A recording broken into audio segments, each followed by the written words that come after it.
amor, tudo bem com vocês? Estamos começando o terceiro episódio dessa temporada, entrevistando milagres.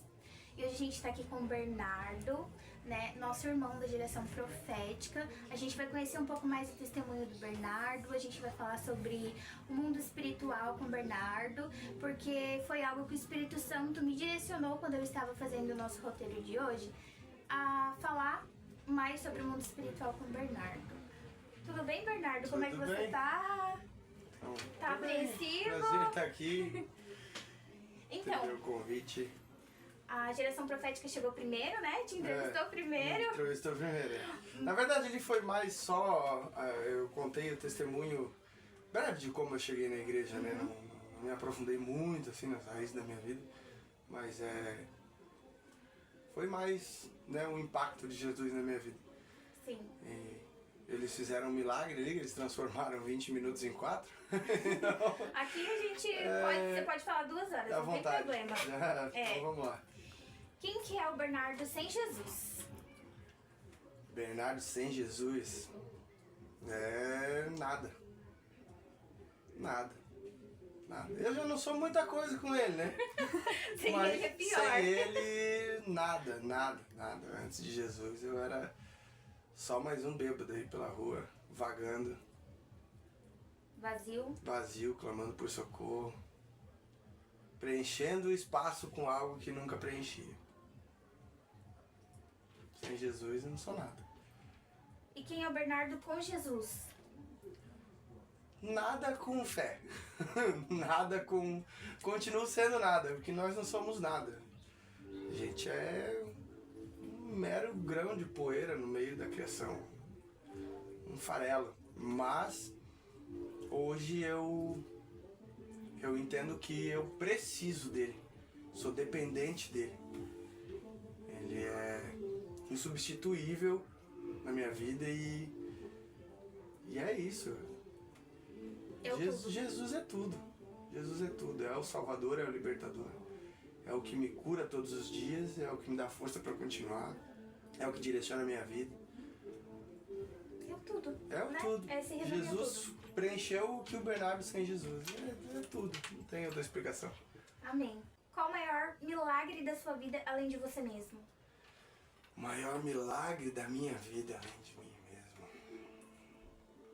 foi eu creio que eu ter constituído uma família, ter tido uma filha sem ter Jesus na minha vida. Porque a minha filha, ela é um milagre na minha vida. Porque eu era um perdido, eu não sabia o que eu estava fazendo na minha vida até então. Estava jogando tudo fora, né? Casei, tive meus sonhos, meus planos e casei com a minha esposa, a gente teve uma filha, tudo bonitinho, tudo dentro dos padrões, né? Mas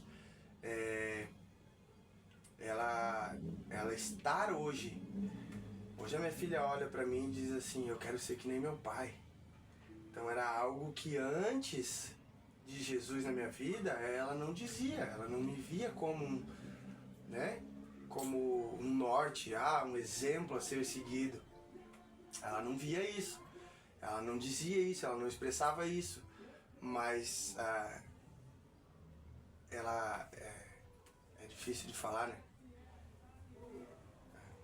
A representação que isso tem, né, dos nossos filhos, mesmo sabendo que nós erramos, né, mesmo porque a minha filha ela é pequena, mas ela tinha discernimento de me ver bebendo, me via toda a festa, todo churrasco em família, toda janta, tudo, sempre eu tava com a bebida na mão. E ela olhava pra mim e dizia, o pai já tá tchuco, o pai já tá bêbado, o pai já bebeu. E hoje ela vê em mim um exemplo, então acho que isso é um milagre. Quando ela percebia que você estava alterado assim na bebida, aquilo não te incomodava? Não me incomodava. Não me incomodava. Eu era, como eu disse, né, perdido total. Eu tava causando um mal pra minha família que nem eu enxergava. Porque eu era tão egoísta que só importava pra mim satisfazer a mim mesmo, né? Aquele buraco que tinha lá dentro, ele era tão imenso, ele era tão profundo, que o resto, pra mim não importava. O que importava era tentar preencher aquilo, entende? Então hoje os meus valores são diferentes, né? Hoje eu já prezo mais. E quando a minha filha olhou pra mim e disse... Uma vez, no início desse ano, eu fui pro Rio de Janeiro no Ativação, né? Teve lá na sede da Geração Profética. E eu fiquei 4 dias fora. Aí quando eu voltei tinha cartinha, tinha presente, surpresa. E na cartinha tá escrito: Pai, eu quero ser como você. Foi a primeira vez que eu li, né? Ela declarando isso. Pai, eu quero ser como você. Eu falei, uau. Será que ela entende o que ela tá falando? Ela quer ser como eu. Será que ela entende isso? E o dia que ela viu o vídeo do meu testemunho da igreja, ela chorou, me abraçou. Pai, eu te amo. Eu quero ser igual a você, pai. Eu quero ser igual a você. Eu acho... ali eu entendi, ali eu percebi, assim, com clareza. Ela entende que o pai dela viveu uma transformação por causa de Jesus. Ali eu tive a clareza de que ela tem total discernimento. Ela com 7 anos, vai fazer 8, tem total discernimento de que o pai dela viveu uma transformação e houve uma mudança gigantesca dentro da minha casa, dentro da minha família, por conta de Jesus. Então, o teu maior milagre, além de você mesmo, é que você teve esse tempo de ter a transformação dentro da tua casa. Porque tem outras realidades de outras famílias que não tem esse tempo. Não tem. Tem pessoas, por exemplo, que se convertem, aceitam Jesus e começam a viver uma vida intensa dentro da igreja, mas não conseguem levar a sua própria casa junto com, né? Junto com essa... não conseguem transformar a sua própria casa. É porque às vezes a gente quando é ganho e conhece Jesus e tem o primeiro contato com Jesus, a gente é preenchido de um amor transbordante. E a primeira reação que a gente tem é de passar esse amor para as outras pessoas, né? Eu quero que todo mundo que está ao meu redor sinta isso que eu estou sentindo, então eu começo a batalhar por isso. Só que se eu ainda não estou de alguma forma consolidado nisso, eu ainda tenho minhas fraquezas, ainda não tenho força suficiente para me manter em pé nisso. Então eu ainda não sou completamente um completo exemplo, digamos assim, porque as pessoas elas vão se basear muito nas tuas atitudes. E se tu ainda tem algo que tu tá lutando contra, as pessoas acabam, a tua própria família acaba, não, peraí, mas aceitou Jesus, isso aí é uma palhaçada, é uma farsa, porque o cara continua cometendo os mesmos erros. É fogo de palha. Só que é um processo de transformação. Nós precisamos viver o processo. Então, às vezes, essa falta em muitos, eu vejo em muitos recém-convertidos, essa falta de um líder, de uma consolidação, ele acaba não conseguindo transmitir essa transformação para a família, e daí a família não o acompanha. Isso acaba frustrando. Então eu tive o privilégio da minha família, né? Para mim, meu milagre depois de mim foi a minha família acompanhar isso. E hoje a minha casa serviu ao Senhor e não só eu, entende? Então eu vejo um exemplo maior, assim, o maior impacto é da minha filha, por isso que eu cito ela, né? Minha filha, ela faz igualzinho o pai, né? Ela chega lá na frente, ela bota a mão no coração e ela louva e ela adora. Mais um pouquinho ela vai estar dando lugar lá na frente. Glória a Deus, amém. Mas o bichinho é fogueira, Saindo ali, a gente sabe que Jesus não é uma religião, né? Mas entrando no assunto de religião, você teve contato com outras religiões, né? Tive. Qual a religião e como você chegou a ter esse contato? Então, eu tive muitíssimo pouco contato com o catolicismo, né? Por conta da minha avó, né? Minha avó materna, ela era católica, frequentava a missa, né? Devolvia dízimo para a igreja, oferta, tudo. Trabalhava na obra da igreja católica, né? Mas eu tive um contato bem mais intenso com o espiritismo. A minha mãe, ela foi durante toda a vida dela quase espírita kardecista, né? Então o espiritismo ele segue uma doutrina que crê em reencarnação após, né? Reencarnação, vida após a morte, mas reencarnação do espírito, que passa por várias encarnações para que o espírito evolua, né? Bem diferente da nossa crença, né? Da crença do cristianismo.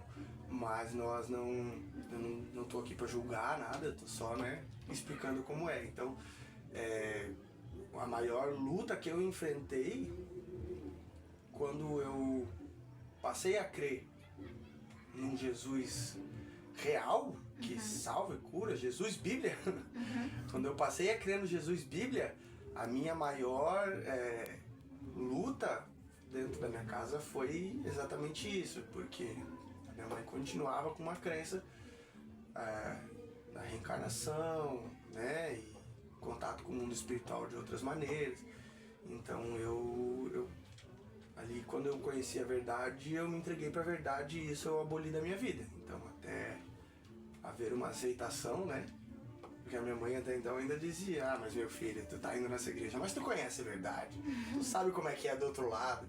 Eu falava, eu sei, mãe, eu sei como é que é do outro lado, vai ter ruas de ouro pra mim caminhar. Ela ficava doida comigo. Mas, enfim, né? E até ela passou pelo encontro, então... Mas é um processo, como para todos é um processo. Ela ainda tá, né, evangelizando ela todo dia um pouquinho. Uma hora vai. Uma hora vai. Jesus pegar na curva. Uma hora vai. A hora que Jesus pegar na curva, daí. Ou breca ou capota. Um dos dois, né? Qual foi seu primeiro contato com Jesus? Meu primeiro contato real de eu ser usado? Ou meu primeiro contato, A primeira vez assim que tu... Nossa, eu tô conhecendo Jesus. Tá, eu fui em outra congregação, perdão, anos atrás, logo depois do meu casamento. Eu passei a congregar lá, fui batizado lá. Mas eu sentia só uma presença, eu não tinha uma orientação como eu tive na geração profética. Por isso que eu defendo sempre a visão celular, né? Porque a visão celular, ela não...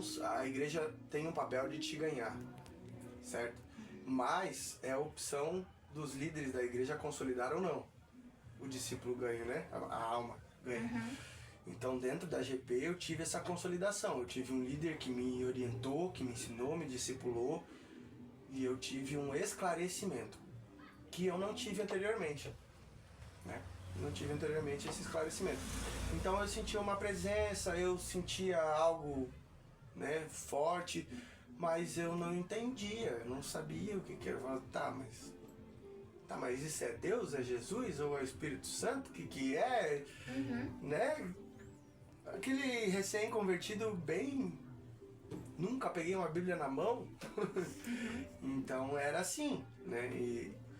Mas hoje eu tenho discernimento que, né, que ali Jesus estava me chamando para algo maior. Mas um contato real, assim, forte, foi no encontro. No encontro, ali girou uma chave. Porque ali eu senti Deus falar comigo. Não foi a mesma coisa que um mensageiro. Eu senti Deus falar comigo. Foi direto. Fez o download. Teve uma ocasião, anos atrás, que eu tinha ido num churrasco. E aí, velho Bernardo, né? Velha criatura. Bêbado. Chato, suportável. E ali, naquele churrasco, eu levei uma garrafa de vinho e tal. O cara me convidou pra ir, né? Eu levei uma garrafa de vinho. E a gente tomou garrafa de vinho, tomou uma caixa de cerveja, tomou cachaça e a gente ficou doidão.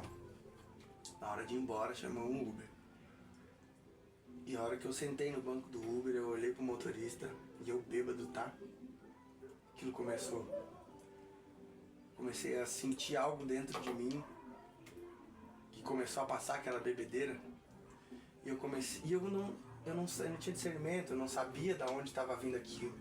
Mas eu olhava pro motorista e eu falava, tu tens uma filha, né, querido? Ele dizia, tenho. Eu falei, tu cuida dela. Tu cuida dela porque esse mundo hoje tá perverso. Tu cuida dela porque as drogas hoje estão algo descontrolado, tá difícil.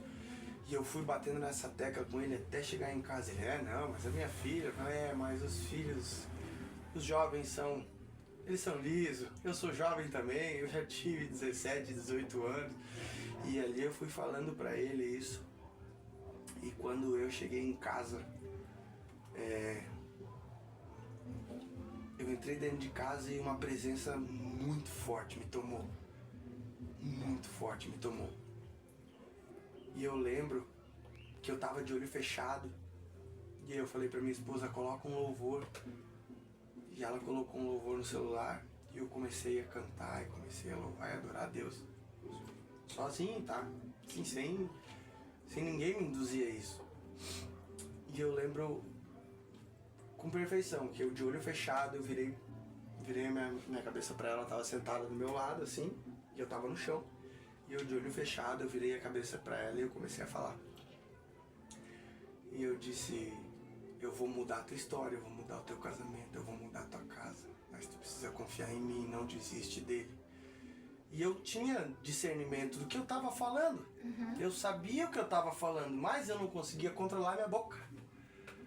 Eu não conseguia controlar o que eu tava falando, mas eu sei o que eu tava falando. Ali foi a primeira experiência real com o Espírito Santo que eu tive.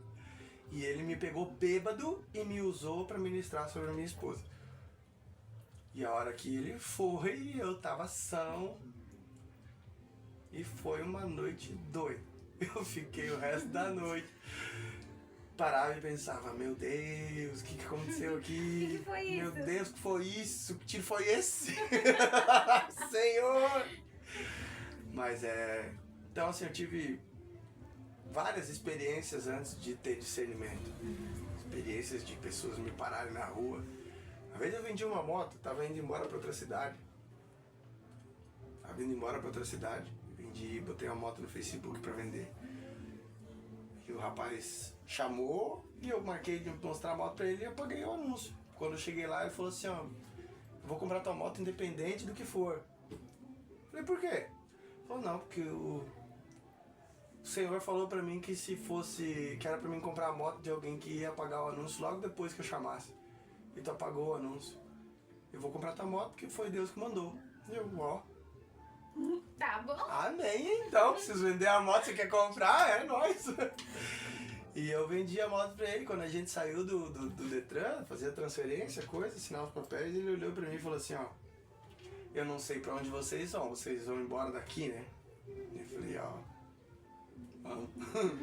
Vamos embora daqui, é. Falou, quando vocês chegarem lá, vocês procurem uma igreja. Porque o que vocês têm na vida, o chamado que vocês têm na vida de vocês é grande. Mas aí a gente chegou lá e não creu, né? Não creu naquilo. Mas várias e várias vezes. Várias e várias vezes. Me pararam na rua pra falar. Loucura.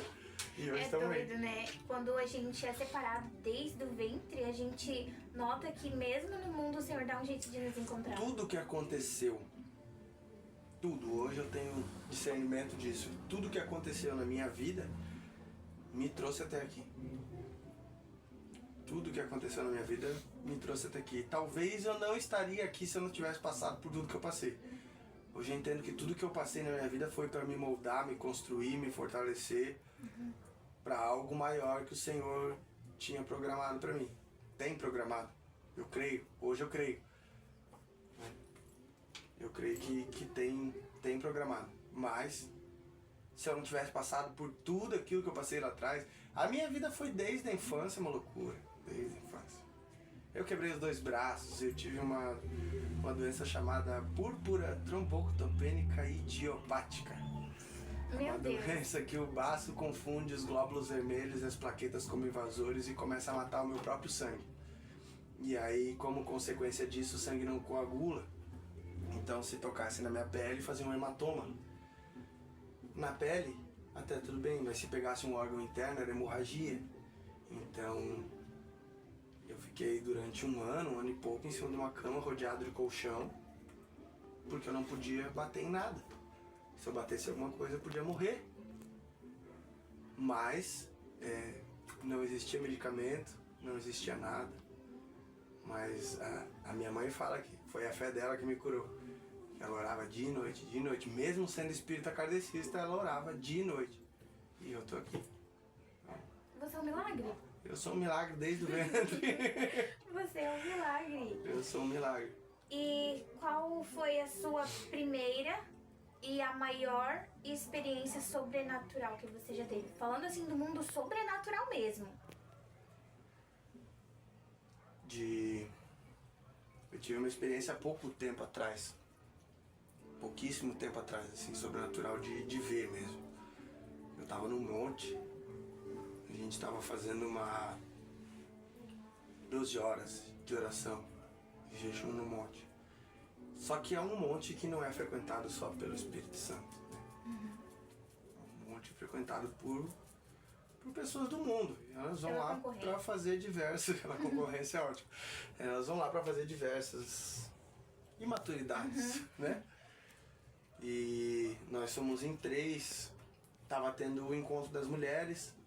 E eu senti no meu espírito de fazer um propósito no monte. E aquela noite começou, que tava chovendo, e eu falei pros meninos, eu falei brincando assim, né? Vai parar de chover em nome de Jesus, e parou de chover. Aí a gente se olhou, falei, ó. Falei, eu tava orando, né? Tava orando que, Senhor, não, permita que a gente fique aqui em segurança essa noite. E daí terminei a oração e tal, eu olhei pros meninos e vai parar de chover em nome de Jesus. E parou de chover. É uma loucura. Começou ali, né? Autoridade. Autoridade, total. Começou ali. No meio da noite eu falando, Senhor, o Senhor tá ouvindo o nosso clamor por essas mulheres, ouvindo as nossas orações por essas mulheres. Abre uma fenda no meio dessas nuvens e mostra a lua. E tipo assim, em 3 minutos as nuvens se abriram e a lua apareceu. Foi algo surreal. Só que rapidinho depois disso, no meio da oração, aí o coisa ruim apareceu lá em cima. Ó a audácia. Apareceu lá no meio do mato. Afrontou, eu não conseguia falar. Eu queria falar e não saía. E os meninos também começaram a sentir uma energia densa. Os meninos assim não... eu tava já, né, alguns dias em propósito de jejum, de oração e tudo mais. Os meninos só subiram, né? Só subiram. Então eles sentiram com um pouco menos de intensidade, mas sentiram. Então, quer dizer, para alguém que não estava tão espiritual, sentiu, é porque era algo carregado, era uma energia muito densa. A gente sentiu mudar a temperatura ao nosso redor. Foi algo muito, muito louco, assim. E aí eu ouvi primeiro, depois eu vi a sombra dele. Mas aí um dos que estava com nós, ele é ministro de louvor, mas ele ainda não sabe. Ele começou a ministrar ali, improvisado, e aquilo foi acalmando. Eu comecei em pensamento, Jesus, Jesus, Jesus, até minha boca abrir, eu consegui falar o nome de Jesus. Depois que eu consegui falar o nome de Jesus, aí fluiu, né? Oramos, repreendemos, expulsamos dali e tivemos um resto de noite tranquilo. Amém! Mas foi uma experiência, assim, acho que pra mim a mais forte. A mais forte, se tratando de sobrenatural. De ter ouvido, visto, tentar falar e não conseguir, sentir aquilo, um peso sobre mim, assim, como se algo estivesse me empurrando pra baixo. Sabe? Uma opressão. Uma densidade no oxigênio, foi algo cabuloso. E ali eu cheguei até a pensar, será que a gente vai sair desse monte? Será que a gente vai voltar pra casa? Eu falei, não, a gente vai em nome de Jesus. E antes de ir pra célula Elias, você migrou de alguma célula ou você entrou e foi direto pra Elias? Não, a célula Elias, ela foi uma direção de Deus na minha vida. Quando eu cheguei na geração profética, o Everton Didi, esposo da Tati, ele é da célula Abacuque, né, líder da célula Abacuque, que é um braço da célula Jeremias. E ele orou por mim lá na frente e pegou meu contato. Toda semana ele me chamava, né? Vamos na célula, vem na célula. Chegava quarta-feira eu não ia, quinta-feira ele mandava mensagem, senti falta de ti ontem. Eu via ele na igreja, cumprimentava e tal, mas isso antes do encontro, né? E eu tava com tanta coisa do mundo entalado assim dentro de mim, né? Tanta coisa que eu queria falar. E eu tava lá no encontro, aí chegou o encontro, eu fui pro encontro e tal, e no sábado à tarde, eu tava lá, passeando lá sozinho no mato lá, dando uma volta, todo mundo foi dormir, eu Eu não durmo assim fácil, né? Difícil eu dormir. À tarde, quando eu durmo é 10 minutinhos só. E aí eu falando, meu Deus, eu queria conversar tanta coisa, né, com alguém, mas ninguém nunca me escuta, nunca me escutou. Se algum líder aqui vier aqui me escutar, eu entro pra célula dele. Isso vinha vindo o Eliabe. O Eliabe e o Aziel. O Aziel foi quem me chamou pro encontro. Vinha vindo o Eliabe e o Aziel. Aí o Aziel, Eliabe, esse aqui é o Bernardo. E eu olhei pra ele e falei, legal, esse é o Eliabe. Comecei a falar. E ele ficou parado me ouvindo. Ele só ouviu. Ele só ouviu. Era só o que eu precisava. Que alguém me ouvisse. Aí ele ficou parado, daquele jeito do Eliabe. Quem conhece o Eliabe, né? Ficou parado ali ouvindo. E aí quando eu terminei de falar, ele... cara, glória a Deus que tu tá aqui. Tu é da célula Elias, então? Já intimou. Eu disse, sou da célula Elias. Eu acho Aí, comemorando assim, né? Eu falei, cara, o cara parou pra me escutar, comemorou, porque agora eu faço parte de algo que ele lidera. Eu falei, cara, não tem, né, direção mais nítida do que isso. Melhor que isso. Assim, né? Melhor do que isso, só se descer uma carta do céu aqui na minha mão agora. Você pertence à célula Elias. Falei, cara, fechou, é nóis.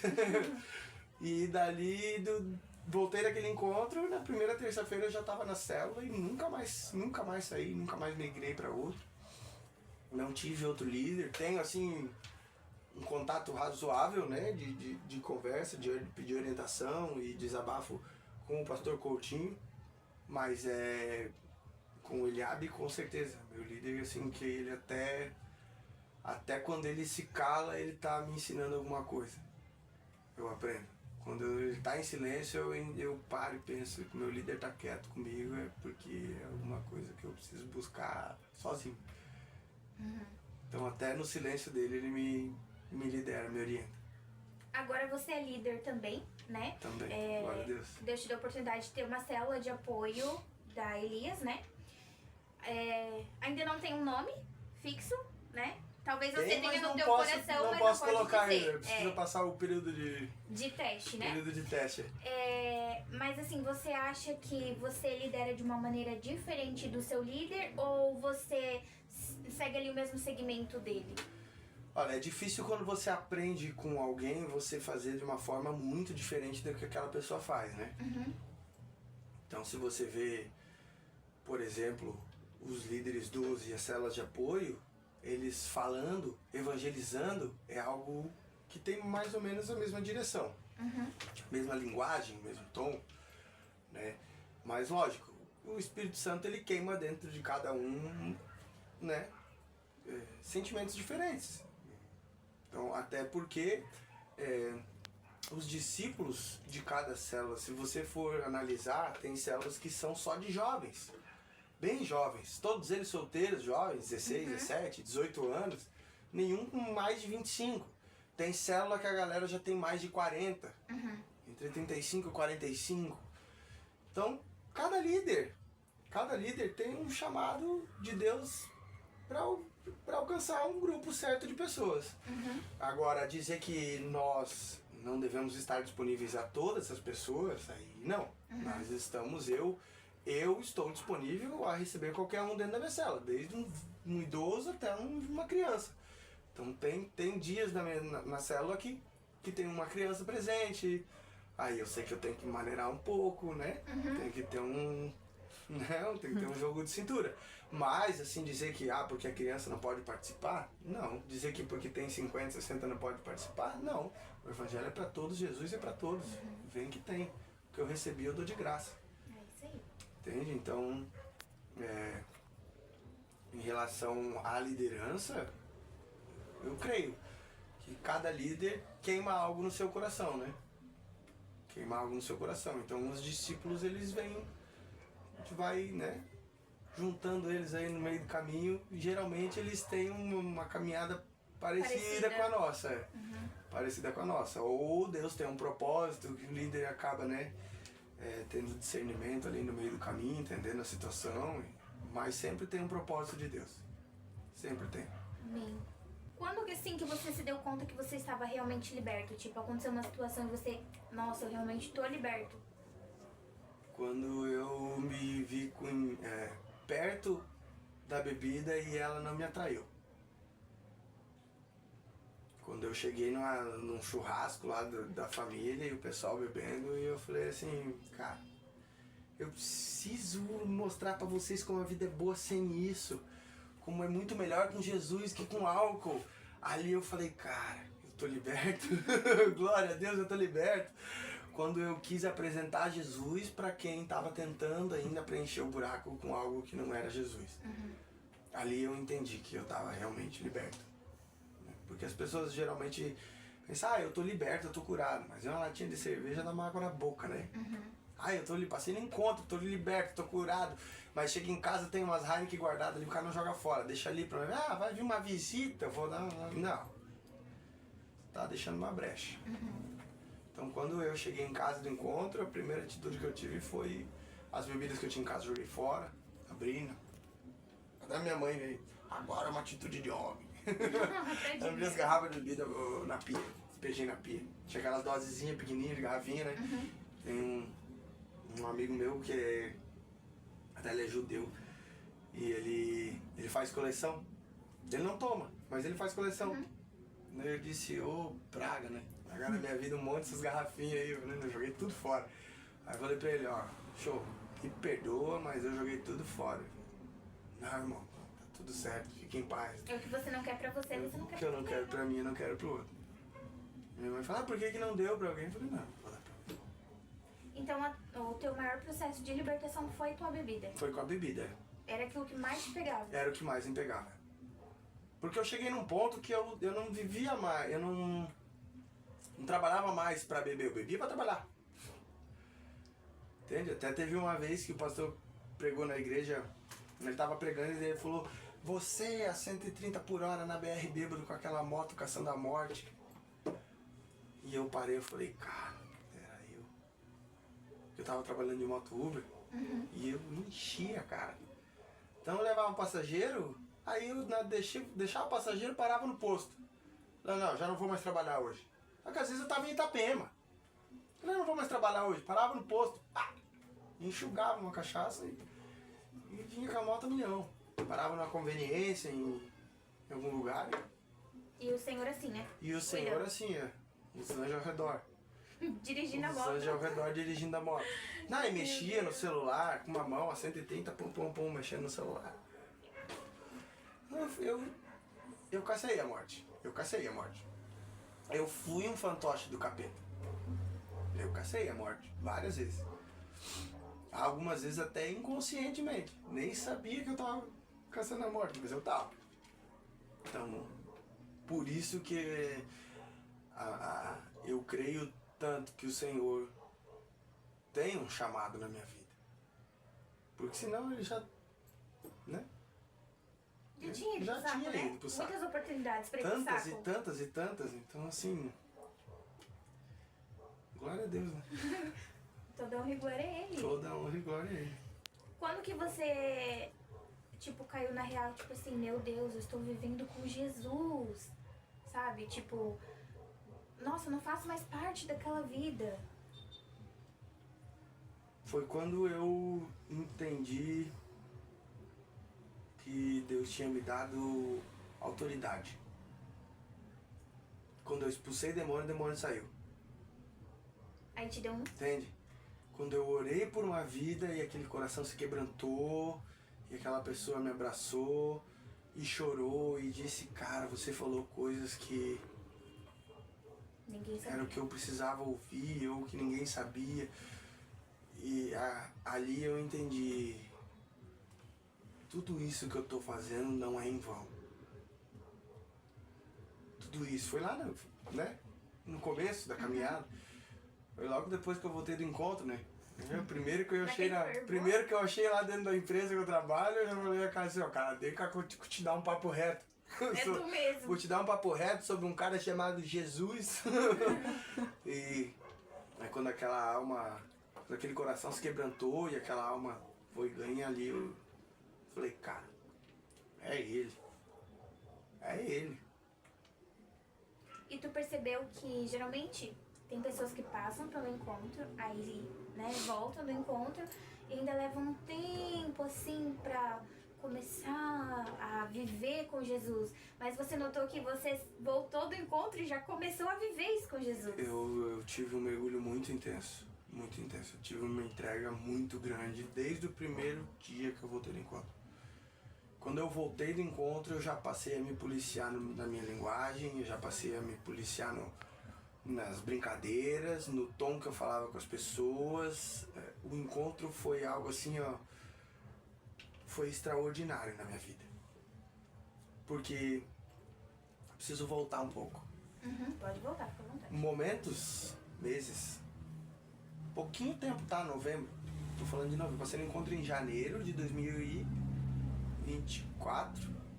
Passei no encontro em janeiro de 2024. E em novembro de 2023 foi quando eu entreguei minha vida para Jesus. Em novembro mesmo, houve uma situação em que eu e a minha esposa nos afastamos. Minha esposa foi embora de casa com a minha filha por conta da bebida, né? E eu, naquele momento que ela foi, eu disse, agora eu tô livre. Agora eu tô livre. E eu, só que pra mim beber eu precisava trabalhar. Se eu não trabalhasse eu não ia ter dinheiro pra beber. Então eu trabalhava 2, 3 dias, juntava uns troquinhos e uma semana assim. Houve um dia que eu tava trabalhando e eu peguei uma placa de vídeo. Ela tinha ido, nós estávamos se falando, né? Foi numa segunda-feira, de sábado pra domingo, que eu tava assim completamente bêbado e eu dobrei meu joelho dentro do quarto e falei, o Senhor queria tanto me usar, mandou tanta gente na minha vida, tantos e tantos mensageiros dizer pra mim que o Senhor queria me usar. Então vem aqui me usar então. Bêbado, né? Quem dá que eu quero ver quem aqui. Desafiando. E ele veio. Desafiei ele veio. Eu comecei a sentir dentro de mim, né? Liga pra tua esposa, fala com ela, resgata tua família. Olha o que tu tá fazendo com a tua vida, filho. Tá jogando tudo fora, tudo que eu te dei. Aquilo ali começou a me remoer, cara. Mas ao mesmo tempo eu senti uma paz dentro de mim, uma coisa que eu não sentia há muito tempo. Há muitos anos eu tava desesperado por aquela sensação de alívio, sabe? E eu não sentia aquilo há tanto tempo. E eu comecei no mesmo momento que eu comecei a me remoer pelo que eu tinha feito. Sabe quando tu cai na real, que tu fez besteira? Só que ao mesmo tempo eu sentia uma paz muito forte. Um aconchego, Era a presença do Espírito Santo. Era a presença do Espírito Santo. E eu tava bêbado, como sempre. Mas, naquele momento eu falei, eu acho que Deus tá falando comigo. Falei assim, se Deus tá falando comigo, eu vou mandar mensagem, ela vai me responder. Aí eu liguei, não atendeu.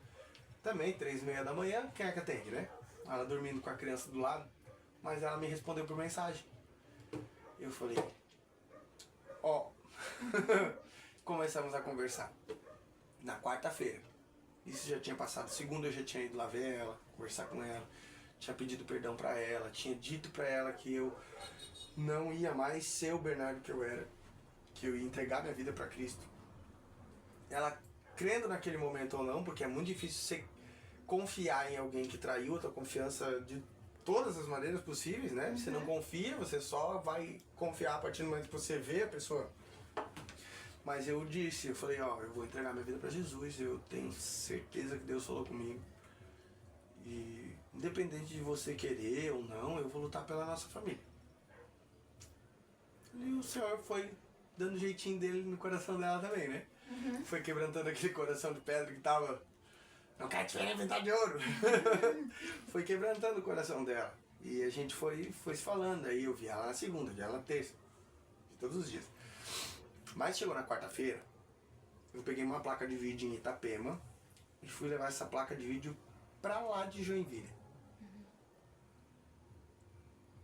E no meio do caminho já eu tive certeza de que o Senhor tava ali comigo. Acabou a gasolina da moto. E o cara ia me pagar, eu não tinha dinheiro. E o cara ia me pagar quando eu chegasse lá com a placa. Acabou a gasolina da moto. E o posto longe, e era uma moto pesada. Falei, meu Deus, eu tô longe. Faltava indo uns 70 km. O posto mais perto era 10 km.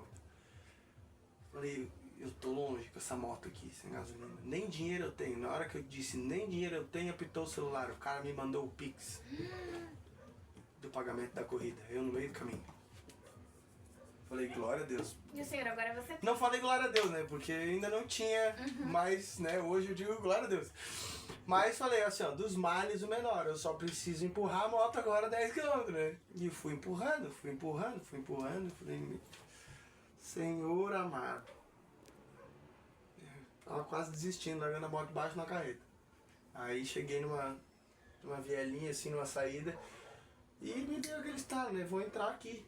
Empurrando, morrinho, subi na moto, empurrando. Cara, dei 50 metros pro posto de gasolina. O GPS dava 10 km do posto mais perto. Eu falei, cara, só pode, Deus tá comigo, cara. Não tem outra. Olha que bênção, né? O cara desesperado e as coisas começando a dar certo. Aí, tá, abasteci a moto, cheguei lá pra entregar a placa. O cara olhou pra mim e disse, tá atrasadinho, né? Eu achei que ele tava falando da hora de eu chegar. Não, porque acabou a gasolina. Eu falei, não, tá atrasadinho pro chamado do Senhor. Nossa. O cara era pastor da Assembleia. E eu falei, meu Deus, ô pai, vai ser uma lambada atrás da outra. Ele falou assim, ó, não é esse o fim da tua família. Não é esse o fim da tua família. A tua família não vai acabar. Luta por ela, só depende de ti. Mas não é esse o fim que Deus quer pra tua família. A chave tá na tua mão, só falta botar na porta e girar. Eu falei, meu Deus. Daí ele olhou pra mim, queres entregar tua vida pra Jesus? Eu falei, não, vou fazer isso amanhã de noite com a minha mulher, ela não tá agora lá. não. Eu vou fazer lá, agora eu não quero. Agora. Ah, entreguei a placa, voltei. Quando eu cheguei, eu falei, contei pra ela, né, que tinha acontecido e tal. Daí ela me mostrou no celular, olha aqui, ó, eu quero ir nessa igreja aqui, ó. E era GP. Eu quero ir nessa igreja aqui, ó. Falei, não, parede preta, um monte de moleque. Falei, não tenho mais idade pra isso. Eu já sou um senhor, 30 anos. 30 anos, eu já sou um senhor. Eu não vou nessa igreja aí, moleque. Pensei, né? Cara, eu tô me propondo mudar e a primeira coisa que ela me fala, eu vou dizer que não. Tá bom? Vamos nessa igreja de parede preta aí, vamos. Aí a gente foi. E quando chegou lá era quinta-feira profética. Era mês da restauração. Restauração de altares. E aí a última quinta-feira profética do mês era a restauração do altar da família. Para como o Senhor preparou tudo. Né? Foi dando caminho, foi dando direção. E eu fiz um plano, né? Bolei um plano dentro de mim, né? Eu tinha dinheiro da placa que eu entreguei, eu não bebi. Falei, eu vou guardar, vou levar ela pra jantar depois do culto. Vou entregar minha vida pra Jesus, vou levar ela pra jantar depois do culto. E vou pedir ela em namoro. Falei, a gente morando junto não deu certo, né? Começar de novo, né? 7 anos, 8 anos morando junto não deu certo, vai dar certo namorando agora? Né? Só pode. Jesus, o que você tá pensando? Aí tá, só que aquela palavra, a palavra daquela noite confrontou muito a mim, mas confrontou muito a ela também. E ali foi algo que eu parei e pensei assim, acho que não sou só eu que preciso mudar. E nós dois entendemos isso. Isso na quinta. Na quinta-feira nós entregamos nossa vida para Jesus, reafirmamos a nossa aliança com Cristo, saímos da igreja, fomos jantar na pizzaria e na sexta-feira de manhã ela voltou para casa. E foi tudo muito rápido. Tudo muito rápido. Só que depois que Vamos voltar agora pro contexto. Contei a história, né? Vamos voltar pro contexto da pergunta. Depois que ele falou aquilo comigo e eu entrei pra igreja, quebrou aquela religiosidade dentro de mim, da parede preta, a igreja de moleque. Aí eu passei no encontro. E quando eu passei no encontro, eu entendi que eu tava mesmo atrasado. Não era à toa que o Senhor tava me chamando fazia tempo. Tantas e tantas pessoas, 10 anos atrás, tinham me chamado. Coisa de 1 ou 2 anos antes disso, a gente foi numa outra igreja que a minha sogra congrega, sogra meu sogro, e era um pastor de fora, profeta. O cara lá do altar olhou pra mim e falou assim, ó, desde o começo do culto Deus tá me incomodando com aquele jovem ali. Aí ele largou, né, a profecia. Aí o vô da minha esposa até olhou pra mim e falou, Bernardo, vou comprar um terninho. Eu disse, ó, tá amarrado, não vou nada, vou comprar terno coisa nenhuma. Não, esse negócio aí não é pra mim. Não. E hoje eu tô aqui. Mas ali no encontro eu entendi que eu tava mesmo atrasado. Que o que eu tinha pra cumprir aqui na Terra era algo que demandava um tempo da minha entrega. Demandava um tempo da minha busca. Demandava, né? Que você precisava correr atrás da nuvem, né? Eu precisava correr atrás da nuvem. Demandava uma entrega da minha parte. E eu falei, amém, Senhor. Se tá atrasado, eu vou correr atrás. E aí o Senhor disse, mas te prepara que vai ser pressão, filho. Vai ser pressão. Porque eu vou fazer rápido. Eu vou fazer rápido. E realmente, menos de 1 ano de igreja, eu fui consagrado obreiro. E agora líder de célula e as coisas estão realmente andando um pouco rápido, né? Mas sabe o que é? Eu não acho que seja rápido. É porque assim, ó, tem gente que tá na igreja há anos e não tem essa entrega que você deu pra Jesus trabalhar, entendeu? Eu entendo que se não fosse pelo mergulho, né? Se eu tivesse ficado no raso, só nadando. Mas foi uma decisão minha. Eu vou atender. Eu quero atender. Você buscou pela atenção do Senhor. Eu não volto para de onde eu saí. Eu não volto de onde eu saí. Só que por essa... Justamente da onde o Senhor me tirou é algo que todos os dias me motiva a continuar indo para frente sem olhar para trás, sem pensar lá atrás. Eu não quero voltar para lá. Eu não vou voltar para lá. Eu tomei essa decisão na minha vida. Seja onde for que o Senhor vai me levar, vai ser para frente. Voltar para de onde eu saí, eu não volto. Não vou voltar. Então é isso que todos os dias quando eu acordo, eu paro. Meu Deus, dá-me força para não voltar para aquele inferno. Não me dá-me força para não voltar a ser marionete do capeta. Porque como todo cristão, a tentação vem. A tentação vem. O momento de deserto que a gente passa na nossa vida, né? De momento deserto é a escola, né? Então, quando a gente tá no deserto é porque o Senhor quer ensinar algo pra gente. Mas muitas vezes a gente passa pelo deserto e até a gente entender o propósito daquilo, a vontade de largar tudo. Tava dando tudo tão bem, agora tá dando errado. Por quê? Que Deus é esse? Quantas e quantas vezes? Então, nós continuamos sendo seres humanos. Tem até aquele louvor, sou humano, não consigo ser perfeito. Então a gente continua sendo imperfeito. Continua sendo pecador, continua sendo falho. A diferença é que agora a gente tem discernimento, né? Agora a gente conhece a verdade. Então, eu conhecendo a verdade, eu não quero voltar para mentira. Não quero voltar para mentira, porque eu entendi o que a verdade fez na minha vida.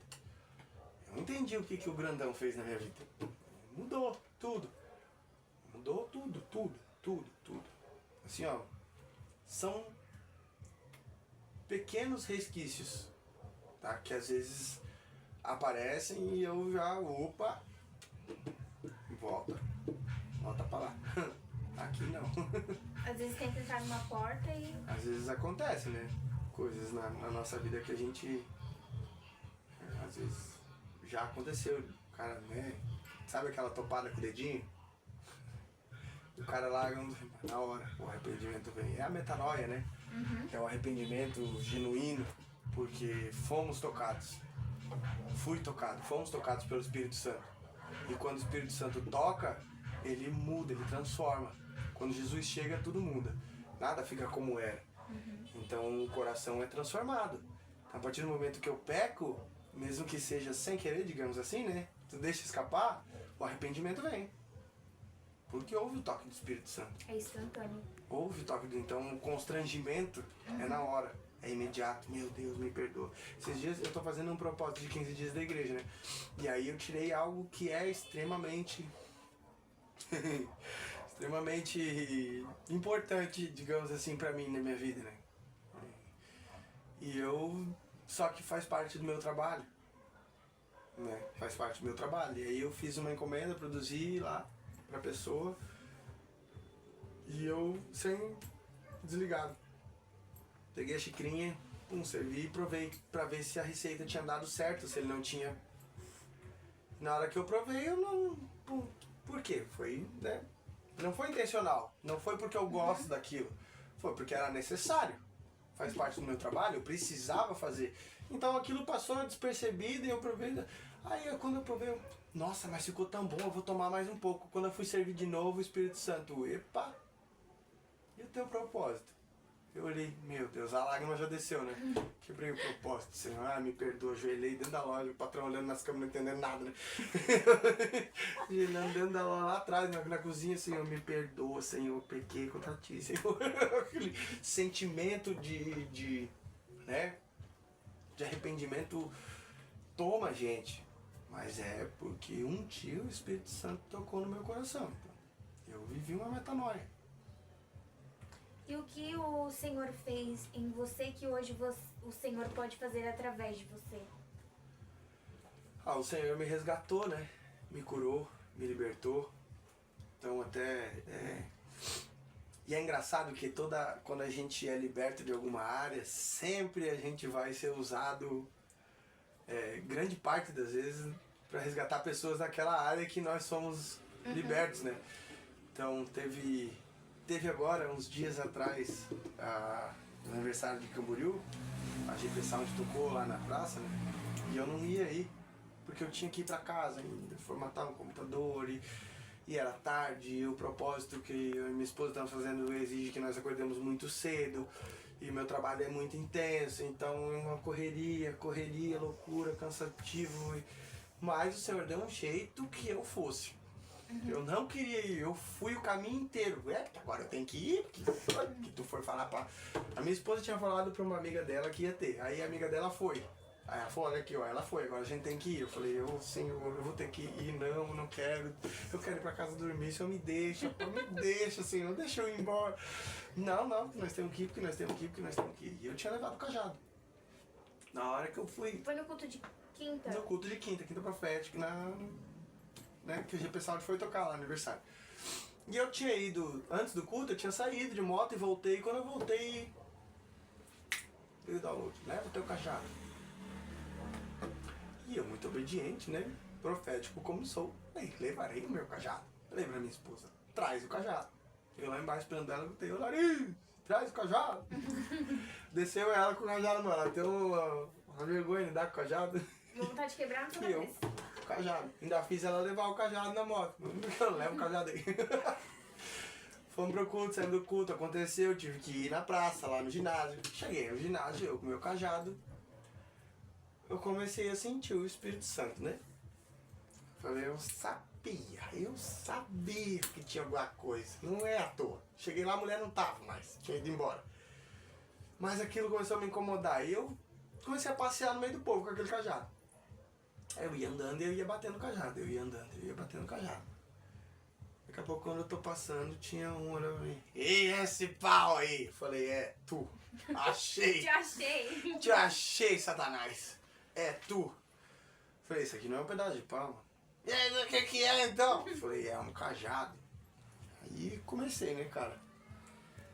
Sempre é bêbado. E aquele cara, comecei a evangelizar ele ali e tal, Jesus. Falei, então, o cara conhecia a palavra. Falei pra ele, lembra da mulher do fluxo de sangue? Tinha gastado todo o seu recurso, já tinha gastado tudo, não conseguia cura, não conseguia nada, mas um dia Jesus estava passando e ela tinha fé que se ela tocasse na borda do manto de Jesus, ela seria curada. Não foi Jesus que impôs a mão sobre a cabeça dela e orou. Foi ela que foi lá e tocou. Aí o cara começou a quebrantar, né? Falei assim, ó, Jesus está passando. Jesus está passando do teu lado hoje. Você precisa ter fé para tocar no manto dele. Se você tocar no manto dele, com fé, você vai ser curado. Aí ele levantou, começou a falar. Eu não perdi muito tempo não, né? Falei, posso orar pela tua vida? Posso pôr a mão na tua cabeça, impor a mão na tua cabeça para orar pela tua vida? E ele, não pode. Aí ele me disse o nome dele e eu comecei a orar. E ali teve já um resquício de manifestação, coisa, e eu orei, expulsei e o cara, glória a Deus. Glória a Deus. Mas e ali eu vi um cara, depois da oração, eu vi uma pessoa antes e uma pessoa depois. A pessoa antes estava... A pessoa depois estava, cara, você orou por coisas na minha vida que, meu Deus, cara, você nem sabe o que você falou, né? Engraçado que eu orei em língua estranha, né? Uhum. E aí quando eu terminei a oração, ele falou assim, você nem sabe o que você falou, né? Eu falei, eu não sei mesmo. Ele falou, pois é, cara, você falou coisas que mexiam no meu coração. Eu falei, glória a Deus, cara. Jesus está passando. O manto dele só relou em ti. Vai tocar ou vai deixar passar? Então, é sempre a mesma situação. Lá na célula, toda quarta-feira, bate um homem por... dá uma ajuda aí pra mim. Opa, tem uma palavra. Quer entrar? Mas tu vai me ajudar? Vou te ajudar. A palavra sempre ajuda. É vida, fonte de vida. Vem? Aí o cara entra, chega no meio da cela, começa a manifestar, não quer ficar. Vem um jogou a Bíblia no chão. Loucura. Misericórdia. Loucura, mas sempre acontece. Mas é para o que eu fui chamado, né? Então é isso que Jesus faz através da minha vida hoje, né? Cura, liberta. E ide, né? Ide. Muito importante. Primeiro mandamento de Cristo ressurreto. Ide por todo mundo e pregar o evangelho a toda criatura. Então é sem medo. É aquilo que eu falo, né? Tem pessoas que falam, né? Eu não sei o meu propósito. Na verdade, todos nós já nascemos com um propósito geral, que é pregar a palavra do Senhor. Que é a palavra, ponto. Charles Spurgeon, ele é considerado o príncipe dos pregadores. E ele tem uma frase que ele diz assim, que a nossa missão como cristão, nós não temos uma missão maior na nossa vida como cristãos do que ganhar almas para Jesus. Não existe propósito maior na vida de um cristão do que ganhar almas para Jesus. E total, é isso. É isso. Esse é o propósito, né? É isso. Entendeu? É isso. Ganhar almas para Jesus. Não importa. Eu sou... Alguns dizem que eu sou até extremista, né? Não importa quanto custe. Mas se você tem um limite, né? Todos nós temos limites. Eu tenho um limite de tal coisa, eu não faço por algo. Eu não vou atrás de tal maneira. Lógico que quando se fala de ganhar uma pessoa para Jesus, nós temos que levar em consideração o livre-arbítrio da pessoa. Eu não posso amarrar ela e arrastar ela para a igreja e falar, não, vem aqui, capeta, que eu vou te tirar no soco e levar o cara amarrado. Não, eu não posso fazer isso.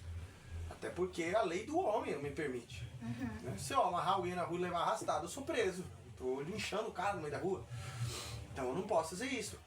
Mas o meu papel é apresentar um Jesus tão irresistível que a pessoa se entregue. Uhum. E não tem outra maneira melhor de fazer isso que é contando o que Jesus fez na tua vida. Uhum. Porque, querendo ou não, teu resgate, a tua transformação é um milagre.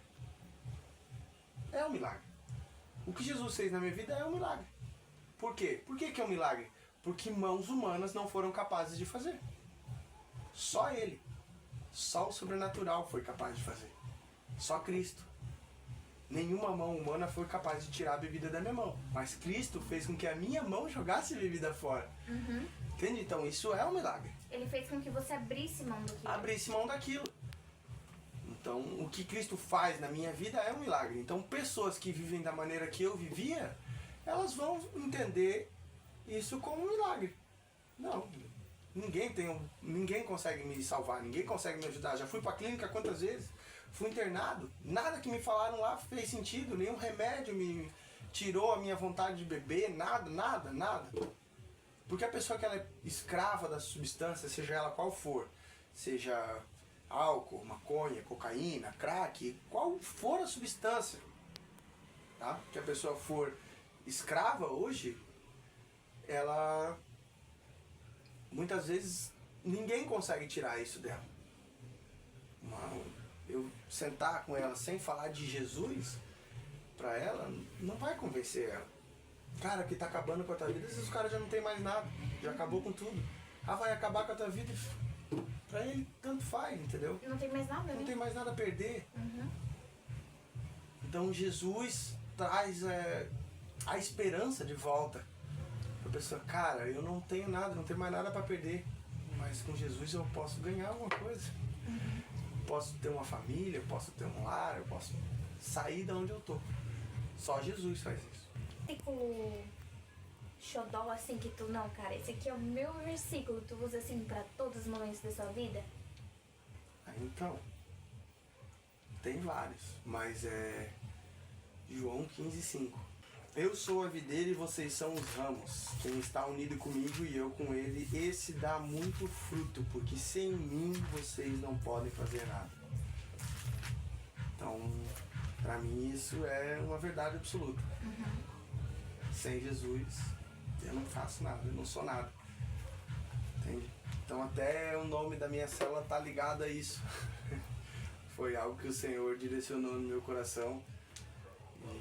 João 15:5 pra mim é tatuado na minha alma, entendeu? É porque Jesus te deu vida, né? Exatamente. Porque Jesus me deu vida. Porque Jesus me tirou de um lamaçal de pecado de onde só tinha morte. E quando ele chegou, houve vida. Glória a Deus. Jesus me trouxe pra vida. Vida que eu não tinha vivido. Tinha só sobrevivido até então. E hoje eu vivo.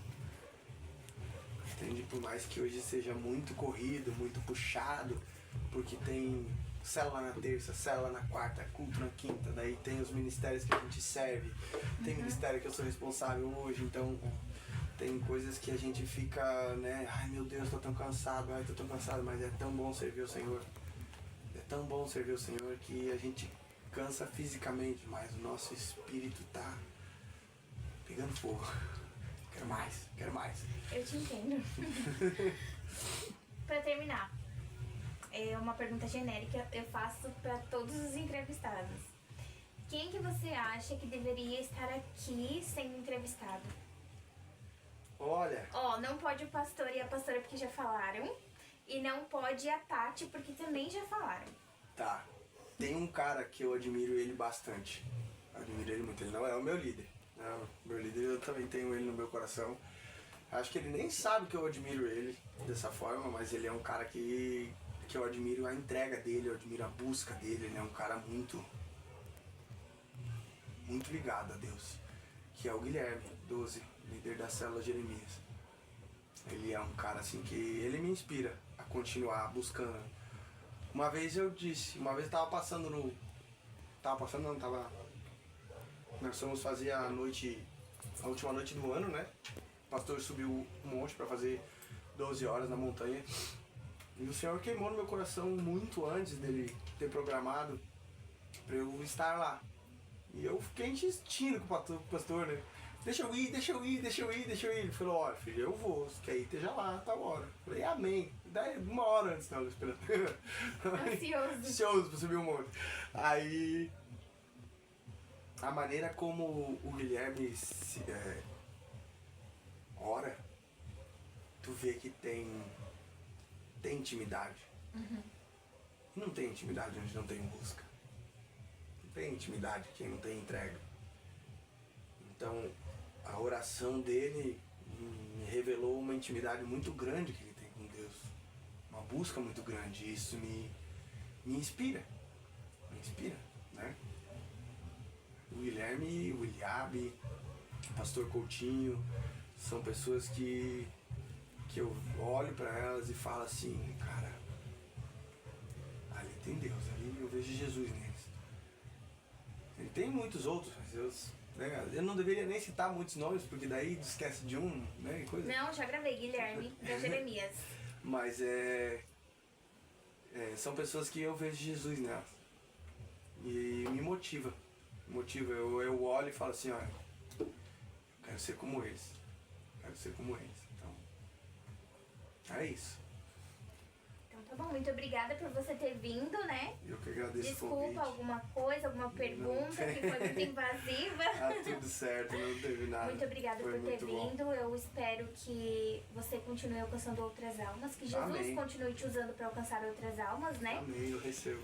Que o Senhor possa te capacitar para estar também ajudando o meu marido, que agora é seu discípulo. Glória a Deus, glória a Deus. É muito da direção do Senhor na vida, né, do meu esposo, essa aliança que vocês fizeram. E eu espero do fundo do meu coração, assim, que você deslanche cada vez mais na presença do Senhor. Amém. Que o brilho do Espírito Santo nunca apague do seu rosto. Amém. E que você alcance muitas vidas. Amém. E que esse vídeo alcance muitas almas. Vai alcançar. Muitas pessoas com vícios também, eu espero que cheguem, né? Porque tem muita gente que acha que já não tem mais jeito, mas tem jeito. Tem jeito. Né? Tem jeito. E foi isso, gente. Obrigada por vocês também estarem, né, com a gente aqui nesse projeto, continuando com a gente. Obrigada por estar assistindo, compartilhando, curtindo, comentando também, ajuda bastante. Obrigado por tudo, que Deus abençoe a vida de vocês, que a presença do Espírito Santo nunca falte na vida de vocês. E vocês já sabem, né, a minha indicação de sempre. Se precisarem de uma igreja aqui na região de Camboriú, na região ali de Curitiba também tem. Nós somos uma igreja internacional. Curitibanos, tá? Calma, já falei errado. Nós somos uma igreja... Itajaí também. Viu? Ó, ele sabe um pouco mais que eu da igreja. Mas enfim, gente, lá no meu perfil tem os dados da igreja. Vocês podem estarem entrando lá no Instagram da igreja, lá tem o endereço. Nós temos células espalhadas por toda Camboriú, por toda Balneário, né? Então vocês podem também estar perguntando pra mim a célula mais próxima da casa de vocês, tá? Célula é bênção. E é isso, muito obrigada por participarem aqui com a gente. Um beijo e que Deus abençoe vocês. Tchau.